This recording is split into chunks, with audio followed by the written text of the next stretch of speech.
વીજ વાયર તૂટી પડતા એકનું મોત. ડીસા રામનગર પાસે વીજ વાયર તૂટી પડતા એકનું મોત નીપજતા અરેરાટી પ્રસરી જવા પામી છે. ડીસા શહેરમાં ભારે પવન સાથે વરસાદની શરૂઆત થતાં અચાનક રામનગર પાસે ચાલુ વીજ વાયર તૂટી પડ્યો હતો. આઈસ્ક્રીમની લારી ચલાવતા લારી ધારકને વીજ કરંટ લાગતા મોત નીપજતા ચકચાર મચી જવા પામી.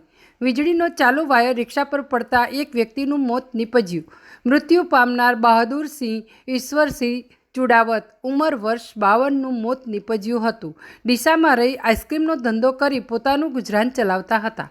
સ્થાનિક લોકો દ્વારા તાત્કાલિક ડીસા સિવિલમાં ખસેડવામાં આવ્યા હતા, ત્યારે ડોક્ટર દ્વારા મૃત જાહેર કરવામાં આવ્યા. ડીસામાં રહી આઈસ્ક્રીમનો ધંધો કરી પોતાનું ગુજરાન ચલાવતા હતા અને મૂળ રહેવાસી રાજસ્થાનના જાણવા મળ્યું. Bureau report, street news, Banaskantha. મારું નામ અંબાલાલ તેલી સુરજમલ और નાસ્તાની શ્રીનાથજી ભેલ પકોડીની લારી છે. એના જોડે આઈસ્ક્રીમની લારી ચલાવનાર રાજસ્થાનના વતનીએ બહાદરસિંહ કરીને નામ છે.